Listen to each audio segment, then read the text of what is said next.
Hermanos, que el Señor les bendiga. Doy gracias a Dios porque nos concede nuevamente estar acá en este lugar para recordar un poco más tarde lo que Él hizo por nosotros a través de estos elementos que tenemos acá ya preparados. Quiero compartir con ustedes mi gratitud primeramente esta mañana, antes de entrar al texto bíblico. Y mi corazón está muy agradecido porque el día martes el Señor nos permitió con el equipo ministerial visitar el departamento de Cabañas y nos dimos cuenta de que sí existe.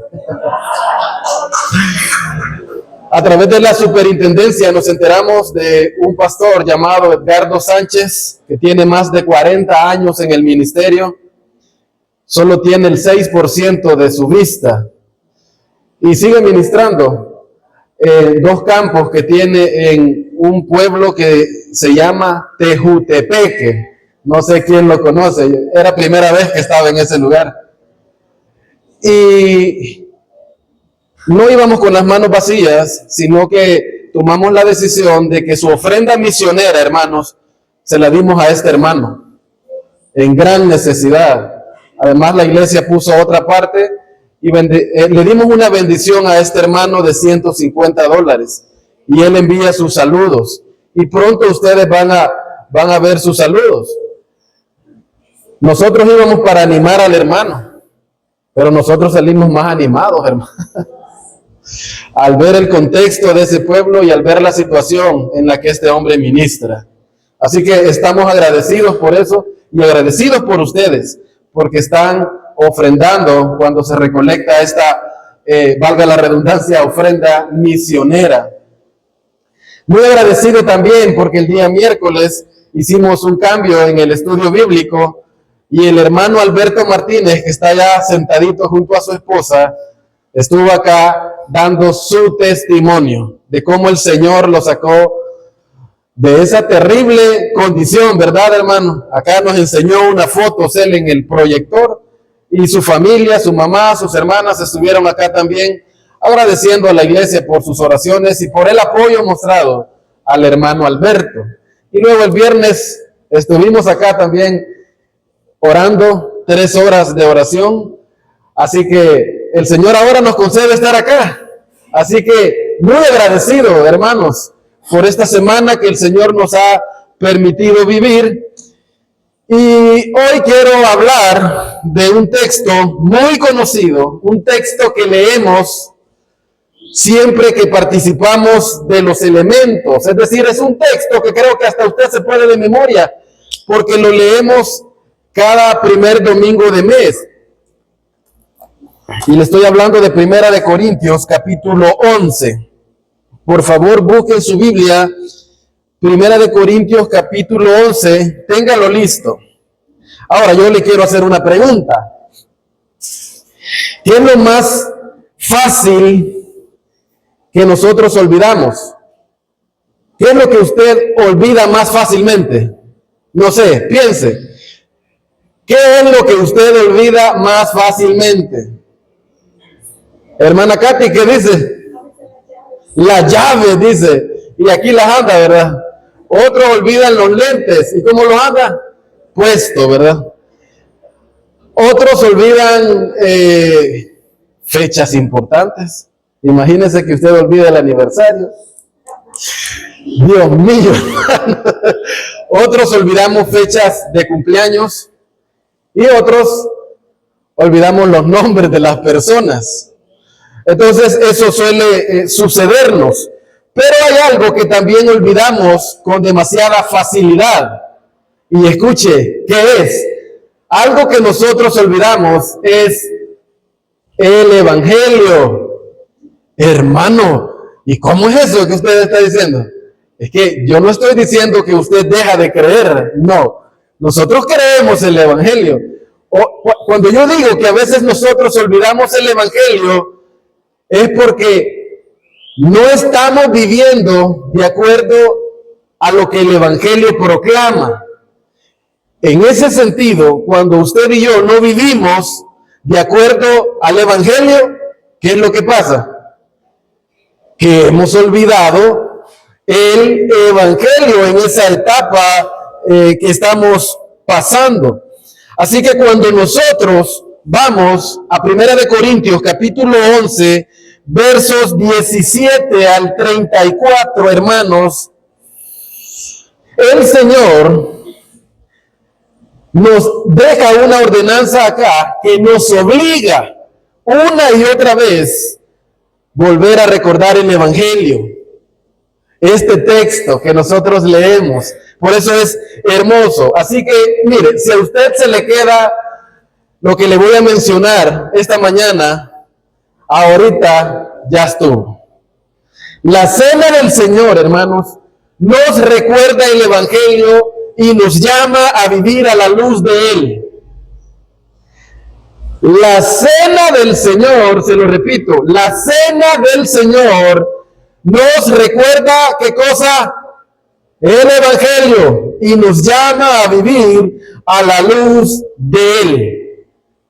Así que como tenemos una porción larga, vamos a cambiar la dinámica esta mañana y no lo vamos a leer todo de una sola vez, sino que vamos a ir leyendo por párrafos. Así que le voy a suplicar que se ponga en pie para leer la primera sección que tenemos. Y tenemos de los versos 17 al 22. Quiero que leamos de manera antifonal, comenzando su servidor. Dice la palabra del Señor: pero al anunciaros esto que sigue, no os alabo, porque no os congregáis para lo mejor, sino para lo peor.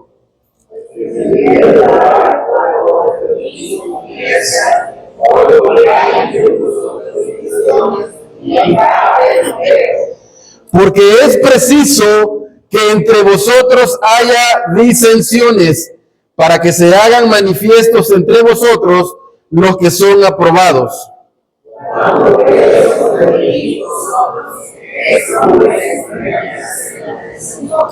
Porque al comer cada uno se adelanta a tomar su propia cena, y uno tiene hambre y otro se embriaga.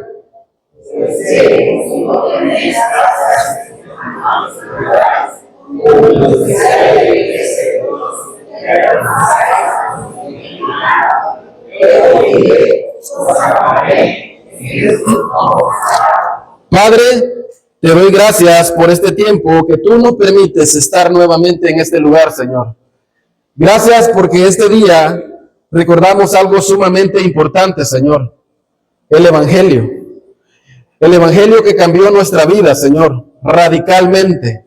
Gracias te damos por enviar a tu Hijo a morir en nuestro lugar. Gracias por ese glorioso intercambio, Señor. Padre, ayúdanos a recordarlo cada inicio de mes, pero ayúdanos a recordarlo cada día de nuestra vida, Señor.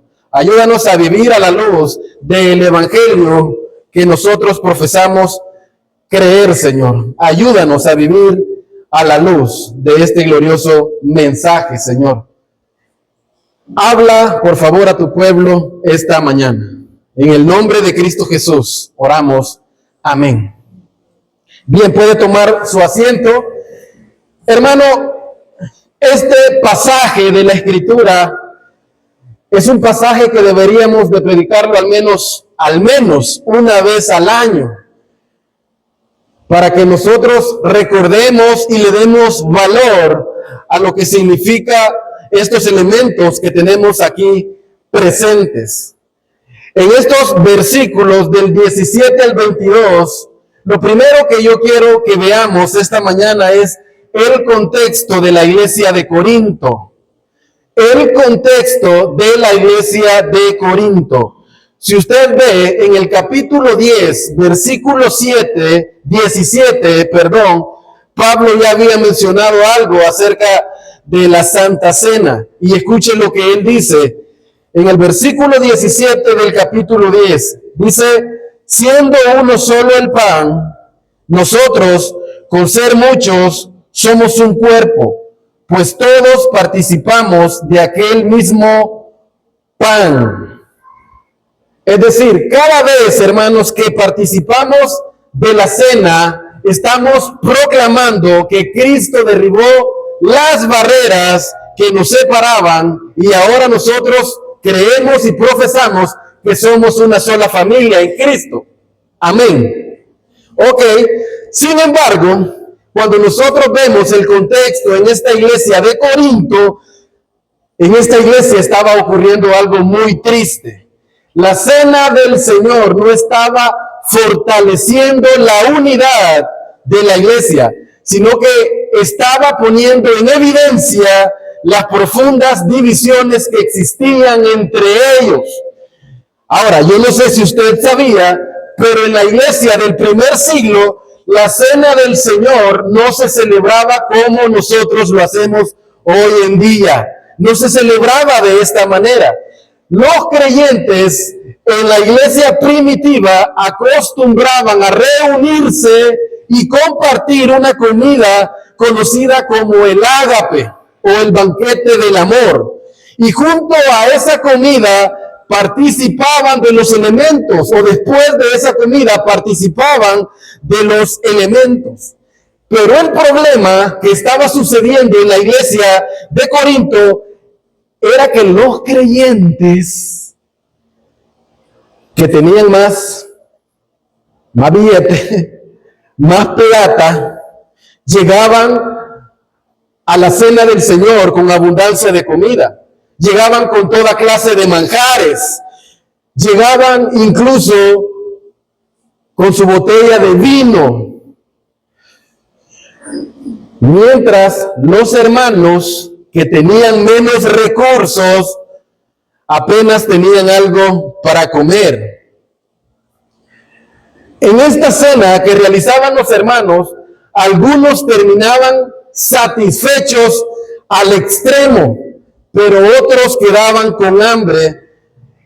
Y unos, porque si usted lee el texto, incluso llegaban a ¿qué cosa? Con su vino, a embriagarse, a emborracharse. O sea, imagínese el problema que está acá tratando el apóstol Pablo. Así que él les está preguntando con indignación, ¿pero qué están haciendo? ¿Qué están haciendo ustedes? ¿No se dan cuenta de que participan de una manera que contradice lo que la cena representa? Porque con los elementos ellos proclamaban que eran ¿qué? Un solo cuerpo en Cristo, pero con su conducta estaban mostrando divisiones, estaban mostrando favoritismos y menospreciaban a sus hermanos que no tenían muchos recursos. Imagínese usted. Gracias a Dios que en Caleb eso no pasa. Porque mire, si aquí decimos, vamos a hacer algo de traer y vamos a comer todos, yo sé que aquí todos salimos satisfechos, hermanos. Y gloria a Dios por eso. Nosotros no tenemos un problema similar. Pero Pablo está tratando este gran problema en la iglesia de Corinto.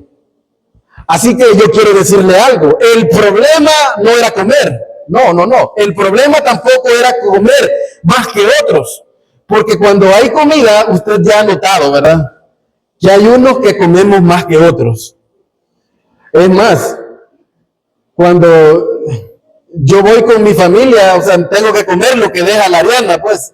Entonces, unos andan buscando la parte de quién sentarse para, pues sí, tal vez abunde un poco más, ¿verdad? Entonces, el problema no era tanto el comer más que otros. El problema, hermanos, es que el Evangelio y la Santa Cena proclama de que debe de haber unidad. Pero en esta iglesia de Corinto estaba exhibiendo división. Los ricos menospreciaban a los pobres y la iglesia estaba reflejando lo mismo que el mundo refleja. Y cuando nosotros leemos la Biblia, nosotros nos damos cuenta que Dios diseñó su iglesia para que la iglesia sea diferente al mundo. Porque yo sé que usted sabe y usted lo vive, Dios en esta comunidad de creyentes, bueno, en todas las iglesias locales, hermanos, alrededor del mundo, el Señor reúne a personas diferentes en edad. Hay desde el más chiquito en sala cuna hasta el más viejito. El miembro más mayor de nuestra congregación, yo sé que ya saben, ya no viene a esta iglesia porque tiene 92 años. Y el martes también estuvimos con él, con el equipo ministerial, cantando y orando. Y algo que me llamó la atención del hermano René es que dice, ya no se le entiende casi. Aquí tengo a Dios, hermano. ¡Wow! Señor, dame esta fe, digo. Es decir, hay diferentes edades en la iglesia, desde el más pequeño hasta el más grande. También hay diferentes niveles económicos. El que tiene más abundancia y el que no tiene mucho. Dentro de la iglesia hay diferentes niveles académicos. Hay diferentes temperamentos. Hay diferentes trasfondos. Y el Señor une todo eso y nos pone en una iglesia local a todos. ¿Y saben qué nos dice? Ámense. Sírvanse.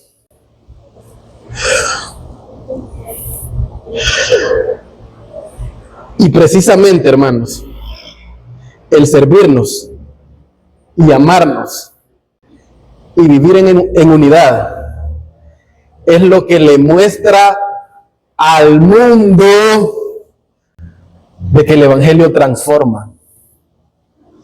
Entonces, cuando el mundo ve que una iglesia camina de esta manera y ve que todos estamos en unidad, nos estamos amando y nos estamos sirviendo, entonces la iglesia impacta. Pero si uno creyente ve lo mismo, las mismas actitudes que ve en el mundo, entonces ¿qué impacto puede tener la iglesia?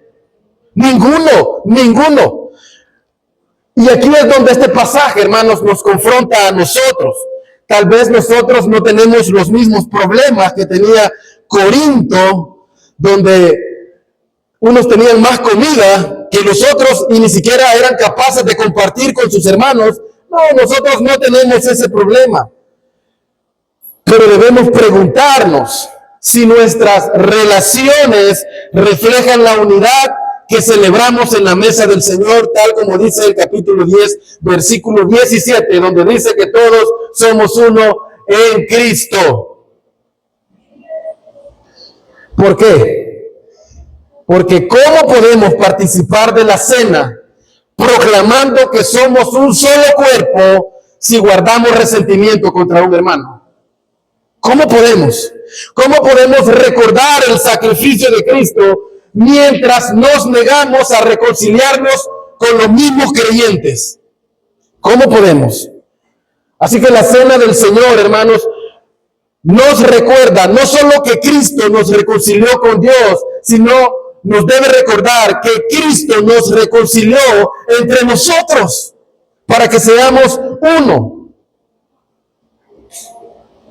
Por eso nuestras relaciones, hermanos, dentro de la iglesia, fuera de la iglesia, deben de reflejar que conocemos a Cristo, que conocemos el Evangelio. Así que, en primer lugar, este era el contexto de la iglesia de Corinto. Era algo complejo, ¿verdad que sí? En segundo lugar, y aquí hemos cambiado la dinámica, póngase en pie, por favor. Vamos a continuar leyendo la palabra del Señor. Vamos a leer la segunda sección, versículos 23 al 26, siempre de manera antifonal. Dice la Escritura: porque yo recibí del Señor lo que también os he enseñado, que el Señor Jesús, la noche que fue entregado, tomó pan.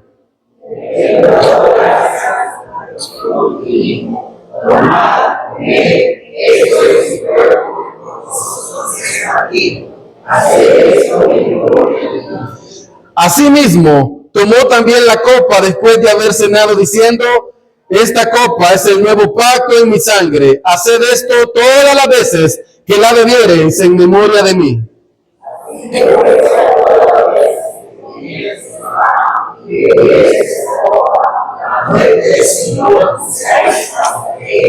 Amén. Puede tomar su asiento. En segundo lugar, hermanos, lo que nosotros podemos ver en los versos 23 al 26 es la exhortación del apóstol Pablo a la iglesia.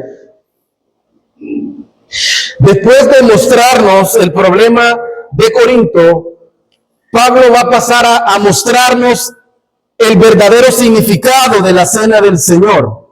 Si usted ve en su Biblia, el verso 23 empieza de la siguiente manera. Empieza con la palabra porque.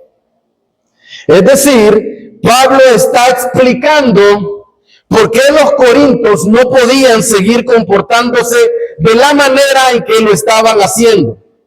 Y aunque esto que acabamos de leer son versos muy conocidos y que leemos cada primer domingo de mes, debemos nosotros recordar que estos preciosos versículos están en medio de una fuerte amonestación a la iglesia de Corinto. Lo primero que Pablo recuerda es que la cena del Señor fue instituida en un momento crucial del ministerio de nuestro Señor. ¿Cuándo ocurrió? ¿Cuándo? Vea el versículo, vea. ¿Cuándo ocurrió que el Señor instituyó esta cena? ¿Cuándo? Muy bien, la noche que fue entregado. La noche que fue entregado. Hermanos, ¿qué noche esa, hermanos? Mientras el Señor instituía esto que nosotros recordamos, 2000 años después, su querido amigo Judas maquinaba una traición contra su maestro. Mientras el Señor instituía la cena del Señor, sus enemigos se reunían para tramar su arresto. Mientras el Señor instituía la cena, ellos estaban pensando en un juicio injusto y cómo matarlo. Estaban pensando en los azotes, estaban pensando en la crucifixión. Mientras el Señor instituía la cena, el Señor Jesús de seguro pensaba que pronto la ira de Dios caería sobre él por nuestros pecados. Así que él estaba reunido con sus discípulos, instituyendo esta ordenanza, hermanos, aún sabiendo lo que le esperaba. Y fue en esas circunstancias, hermanos, fue esa noche que el Señor dejó este memorial para la iglesia.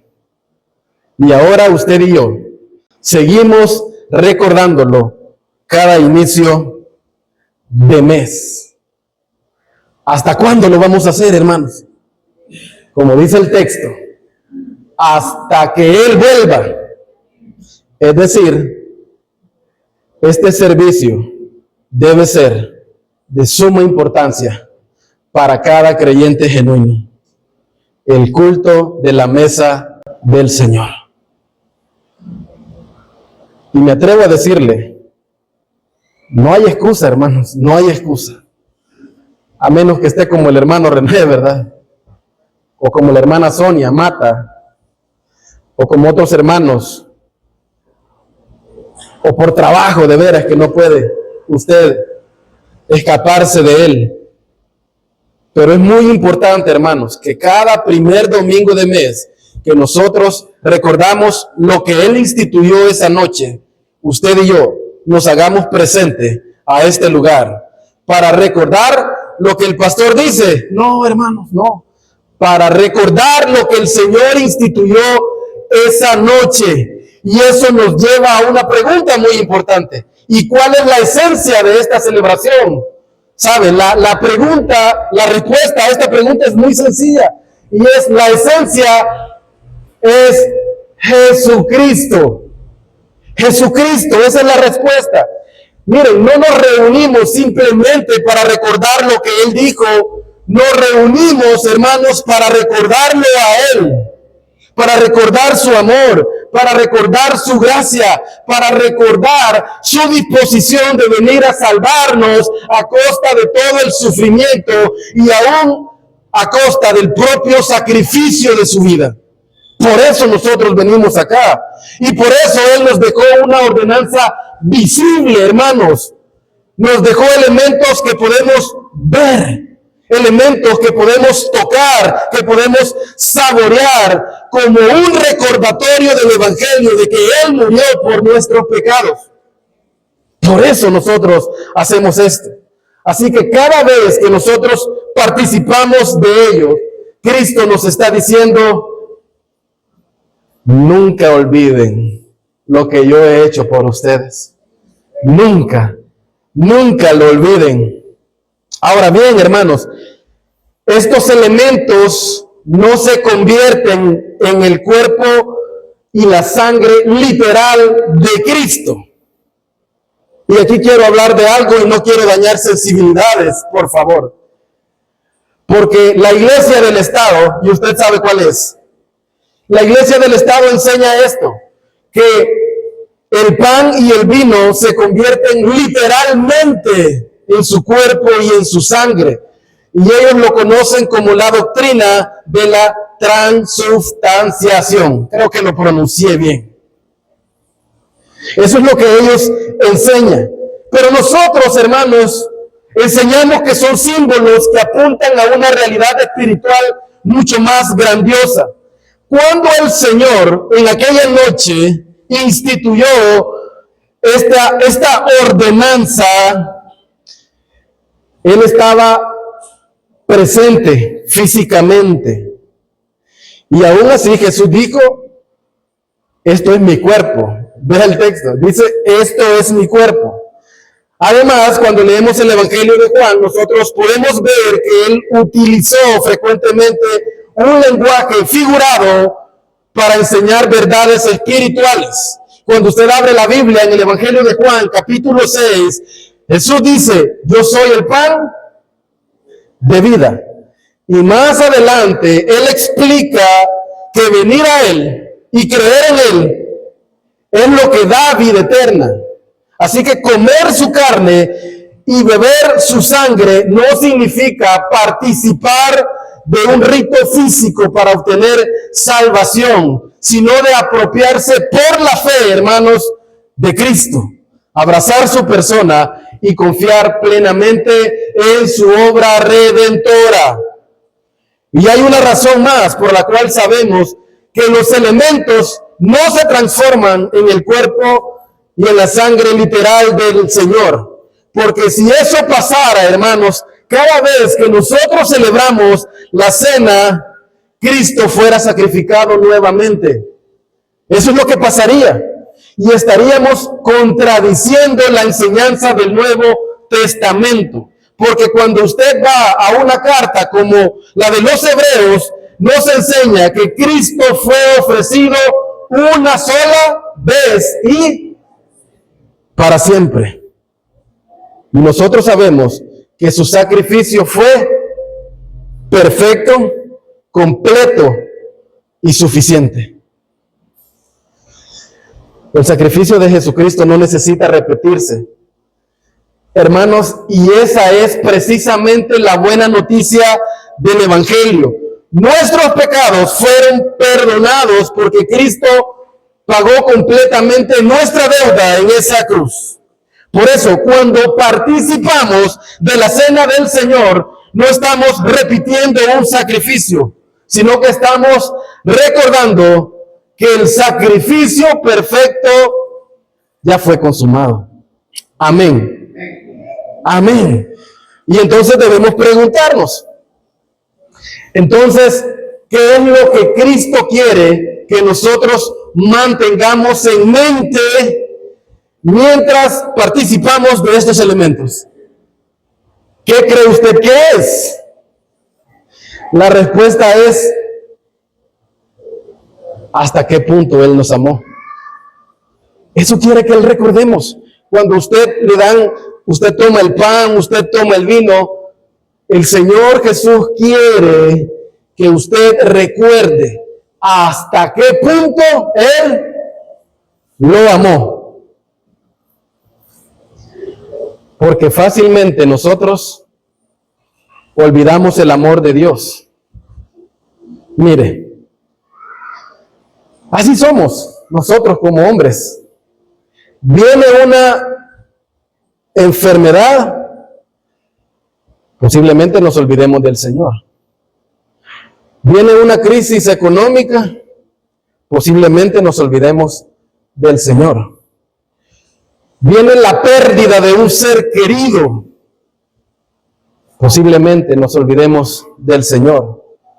Viene una prueba inesperada y nosotros generalmente comenzamos a cuestionar su amor. Señor, ¿y por qué me pasa esto a mí?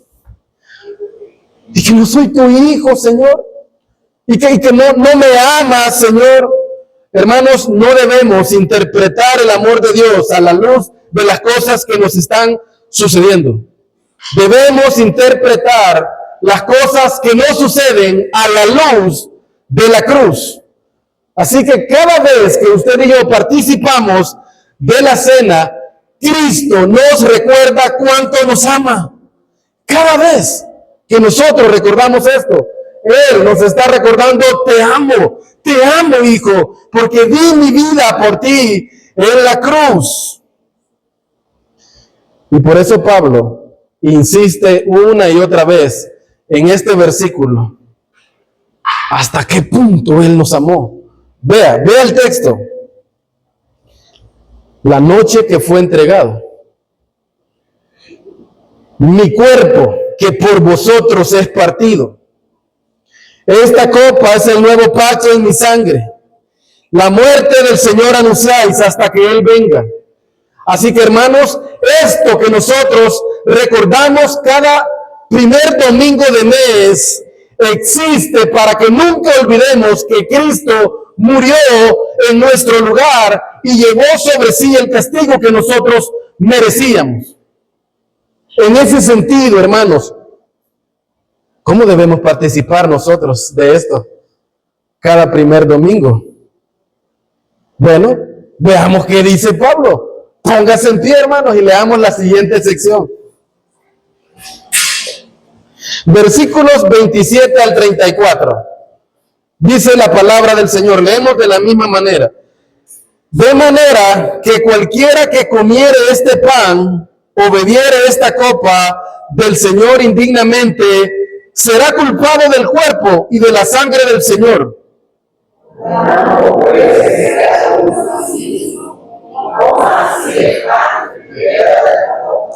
Porque el que come y bebe indignamente sin discernir el cuerpo del Señor, juicio come y bebe para sí.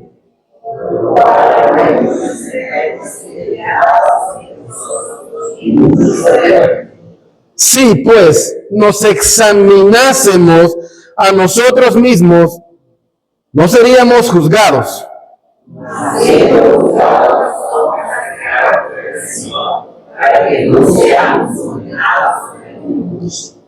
Así que, hermanos míos, cuando os reunís a comer, esperaos unos a otros.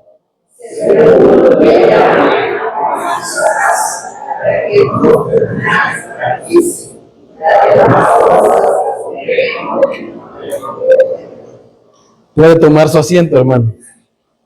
Si alguno tiene hambre, come en su casa, hermanos. Ahora, la pregunta con la que cerrábamos la sección anterior es ¿cómo debemos participar entonces acerca de estos elementos? En tercer lugar, hermanos, debemos participar realizándonos un autoexamen. De esa manera debemos participar, realizándonos un autoexamen.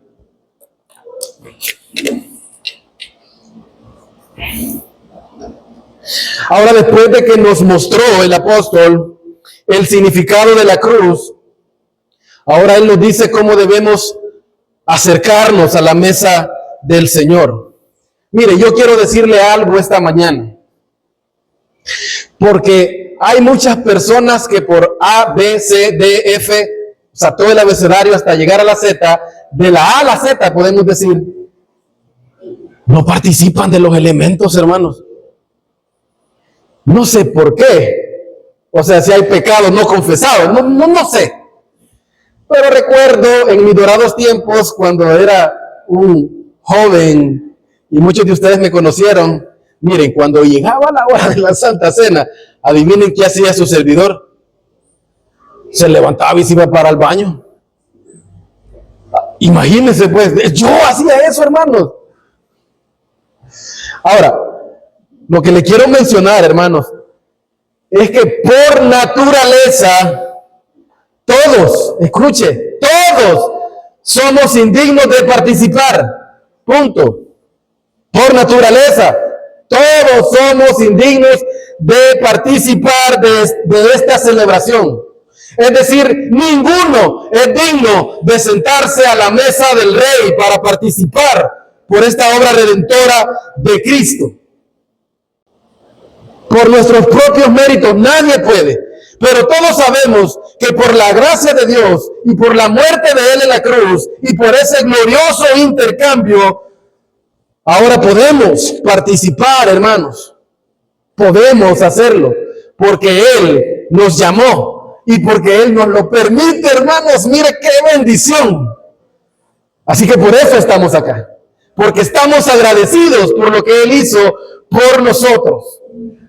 Sin embargo, Pablo nos está diciendo acá que una persona, porque aquí está hablando de cristianos, una persona verdaderamente salva puede participar de una manera indigna. Es lo que está diciendo. ¿Y cuándo ocurre eso, hermano? Bueno, veamos. Primero, ocurre cuando participamos como si esto fuera un simple ritual mecánico, religioso, sin pensar en lo que representa. Pero ahora hemos hablado de lo que representa y nuestra memoria está un poco más fresca en cuanto a esto. La tomamos indignamente cuando no involucramos, hermanos, el corazón. Porque es posible estar físicamente presentes en un lugar y no estar en ese lugar, estar lejos de ese lugar. Por eso el Señor dijo, este pueblo de labios me honra, mas su corazón está lejos de mí. Así que en primer lugar podemos participar cuando lo hacemos como un simple acto religioso mecánico. Porque toca. En segundo lugar, también participamos indignamente cuando venimos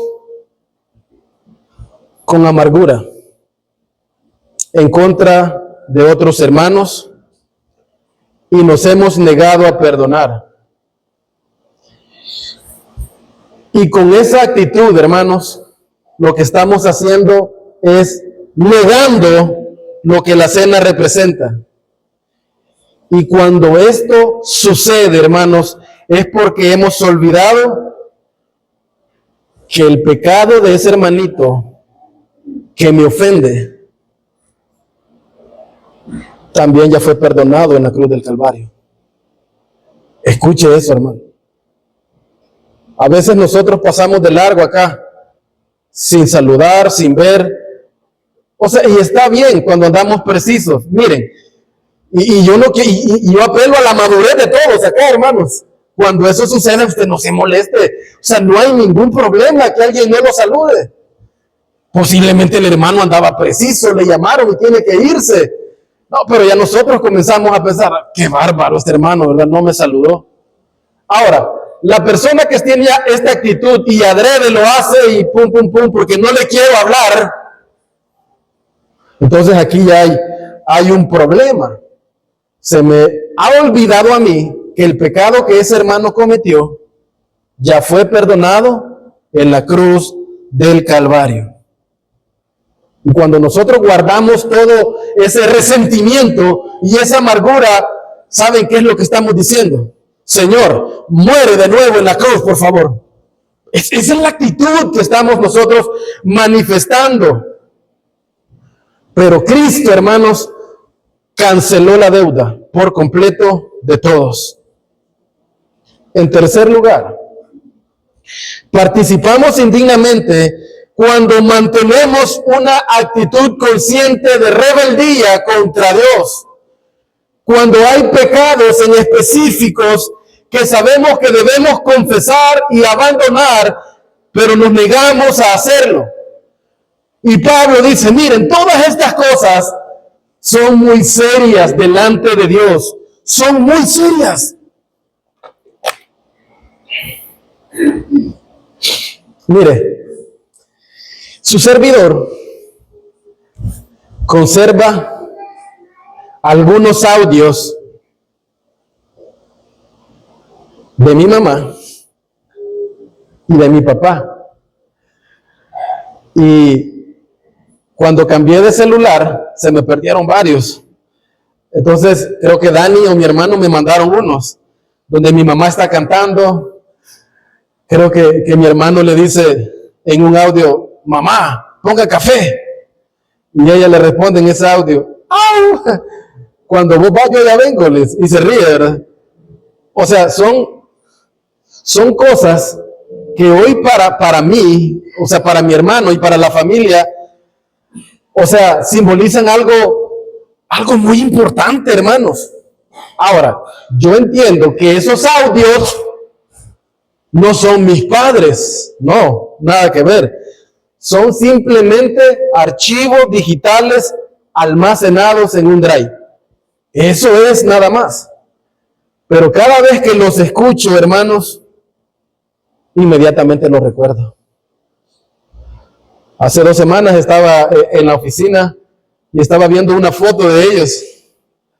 Creo que fue para una reunión de matrimonios.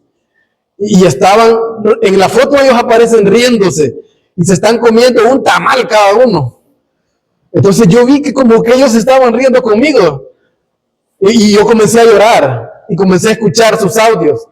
O sea, es algo simbólico pero muy importante para mí. Ahora, yo no sé qué es lo que usted conserva, que representa para usted algo muy valioso. Una foto, una carta con la que usted se quería casar. Ahí la tiene escondida, ¿verdad? El punto, mis hermanos, es que si alguien viene y trata con descuido esos archivos digitales que yo tengo almacenados, si alguien viene y menosprecia eso que yo conservo, porque lo recuerdo con mucho cariño, lo trata con menosprecio, ¿cómo cree que yo me voy a sentir? ¿O cómo usted se va a sentir si alguien viene y eso que usted valora y atesora, que es un recuerdo bonito para usted, lo pisotea? ¿Cómo se sentiría usted? ¿Sabe cuál es la respuesta? Indignado. Indignado. No por lo que las cosas son, archivos digitales o papel, sino por lo que representan para uno. Por eso nos sentiríamos indignados. ¿Qué representa el pan y el vino, hermanos? ¿Qué representa?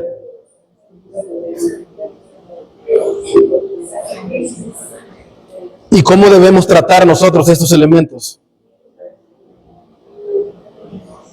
Cuando alguien viene y se acerca con desprecio a estos elementos, el Señor se siente indignado. Que el Señor, hermanos, nos guarde de participar indignamente de estos elementos. No podemos tratar estos elementos como cualquier cosa. Dios nos está diciendo que estos elementos representan la muerte de Cristo a nuestro favor. Entonces, ¿qué debemos hacer? Mira el versículo 28. Pruébese cada uno a sí mismo. Es decir, debemos autoexaminarnos. Y es importante, hermanos, que entendamos algo. El autoexamen del que habla la Biblia no es para que dejemos de participar. No. Este autoexamen es para que participemos. Para eso es. Porque cuando nosotros nos autoexaminamos, muchas veces nos damos cuenta de lo que hay en nuestro corazón. Es decir, Pablo no está diciendo examínese y no participe, no. Él está diciendo examínate y participa. Dice examínase y coma. Así que el propósito de este autoexamen es el arrepentimiento. Eso es, hermanos. Así que cuando nos examinamos, sabemos, mire, cada uno sabe cuáles son las áreas que necesitan ser tratadas. Cuando nos autoexaminamos, cada uno sabe cuál es el área en donde hemos fallado. Cuando nos autoexaminamos, sabemos cuáles son los pecados que tenemos que confesar. Y cuando nos autoexaminamos, sabemos cuáles son las relaciones que tenemos que restaurar. Así que esta mañana, hermanos, es una mañana apropiada para decir, Señor, perdóname. He pecado contra ti. Hay amargura en mi corazón. Hay orgullo en mi vida. Aquel hermano pecó contra mí y aún no puedo verlo ni saludarlo. Ayúdame, Señor, a corregir esto. Ayúdame, Señor, a obedecerte. Así que el autoexamen no es para alejarnos de la mesa, es para acercarnos a ella con un corazón sincero. Y mire, dice el texto que el Señor había disciplinado a algunos creyentes en la iglesia de Corinto por la manera en la que participaban de la cena. Que Él dice que algunos estaban débiles, otros estaban enfermos y algunos incluso habían muerto bajo la disciplina del Señor. ¿Por qué, hermanos? Porque Dios toma muy en serio estos elementos que están ahí, porque simbolizan lo que su Hijo hizo por nosotros en la cruz. Pero, hermanos, a pesar de todo esto, nosotros vemos la gracia de Dios. Y Pablo nos dice que la disciplina del Señor no tiene como propósito destruir al creyente, sino que su propósito es corregirlo. Porque Dios, hermanos, nos disciplina, ¿sabe para qué? Para hacernos reaccionar, hermanos. A veces necesitamos, reacciona, que nos peguen unas 2 cachetadas, ¿verdad? Para que entendamos, hermanos, que estamos errando en algo. El propósito del Señor, hermanos, es traernos de vuelta al camino correcto para que no seamos condenados junto con el mundo, como dice ahí. Por eso, cuando usted va a la carta de Juan, en la primera carta, 1:9, ¿qué nos dice? Si confesamos nuestros pecados, Él es fiel y justo para perdonarnos y limpiarnos de toda maldad. Mire, y el rey David nos ilustra esto de una manera increíble. Cuando él pecó en contra del Señor con Betsabé, Dios envía a su profeta, al profeta Natán, para confrontarlo. Y mire, él pasó casi un año ocultando este pecado. Pero cuando Natán lo confrontó, David reconoce su pecado y dice, he pecado contra el Señor, he pecado. Y Natán responde inmediatamente, pero también el Señor te ha perdonado. Wow, hermanos, qué maravilloso es nuestro Señor. Natán no le dijo, bueno, como tú pecaste contra el Señor y lo ocultaste por muchos meses, entonces ve y haz tantas penitencias y ahí regresa luego y hablamos. No. Cuando David reconoce su pecado y dice, he pecado contra el Señor, el perdón fue inmediato. Mire qué hermoso es el Señor. Y de esa manera el Señor sigue actuando hoy. Cuando usted y yo venimos con un corazón quebrantado, cuando confesamos nuestros pecados, hermano, hermana, déjeme decirle que nosotros encontramos misericordia. Por eso, hermanos, este autoexamen no debe llevarnos a la desesperación, sino que debe llevarnos al arrepentimiento para que podamos experimentar nuevamente su gracia y su misericordia. Porque la mesa del Señor, hermanos, no es para personas dignas. Es para pecadores redimidos que siguen necesitando cada día recordar el Evangelio. Recordar el Evangelio. Así que hemos visto esta mañana, en primer lugar, el contexto de la iglesia de Corinto. En segundo lugar, hemos visto la exhortación del apóstol Pablo a la iglesia. Y en tercer lugar, hemos visto que debemos participar realizándonos un autoexamen. Y que este autoexamen es para que participemos. Amén. En otra parte de la Escritura, hermanos, Pablo dice que nuestra transformación viene de contemplar a Cristo. De hecho, hay un canto que dice, contempla a Dios, que en su trono está, venid y adorar. Entonces, nosotros, hermanos, debemos contemplar a Cristo. Y Pablo dice que cuando nosotros estamos viendo a Cristo, somos transformados, dice él, de gloria en gloria. Pero el problema es que muchas veces nosotros permitimos que otras cosas, hermanos, ocupen el lugar que Cristo debe ocupar en nuestra vida. Por ejemplo, afanes, preocupaciones, pecados, placeres de este mundo o incluso pruebas pueden opacar el brillo del Señor Jesús, hermanos. Todas esas cosas. ¿Cuántos de ustedes experimentaron el eclipse de 1991? Total, fue total. Que yo me acuerdo. Tenía como 6 años, creo. Es decir, los que lo experimentamos, estamos viejitos, hermano. Ahora, cuando uno lee lo que es un eclipse, dice que la luz que emana del sol es ocultada por la luna. Y lo único que nosotros vemos es la corona solar, que es el resplandor que está detrás de la luna, porque está tapando al sol. Y de repente, cuando esto sucede, todo el planeta entero está en tinieblas. Bueno, una parte del planeta, ¿verdad?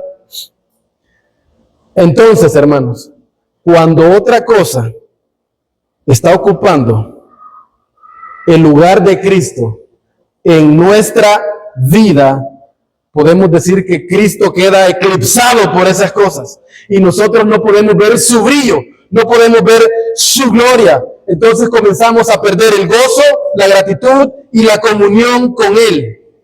Por eso, hermanos, la cena del Señor nos invita a hacer un alto y a examinarnos.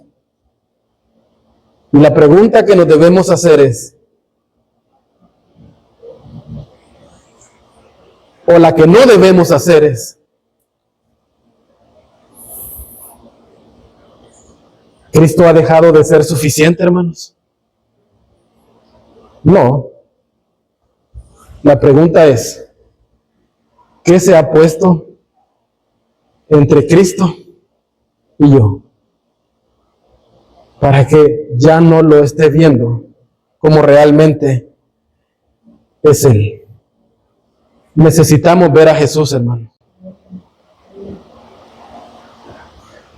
Y que el Señor nos ayude a nosotros cada día. Y Él lo hace, hermanos. Él lo hace. Y mire, cada domingo o cada día que usted viene a la iglesia es una muestra de que el Señor le ama y que el Señor quiere recordarle constantemente el Evangelio. Oramos. ¿O hay alguna persona antes de orar esta mañana que diga, yo quiero reconciliarme con el Señor? O yo quiero venir a Él por primera vez en arrepentimiento y fe, porque reconozco que Él es un poderoso Salvador. Padre, yo te doy gracias esta mañana porque nos permites estudiar tu palabra, Señor. Gracias, Señor, porque está bien claro acá, Señor, con la actitud que nos debemos acercar, Señor. Ayúdanos a realizarnos este autoexamen, Señor, y a participar de estos elementos, Señor, que tú instituiste la noche que fuiste entregado, Señor. Y ha quedado como un memorial para la iglesia hasta que tú vengas, Señor, por nosotros.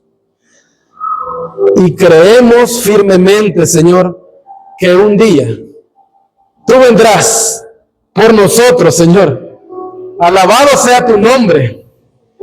En Cristo Jesús, nuestro Salvador, oramos. Amén y amén.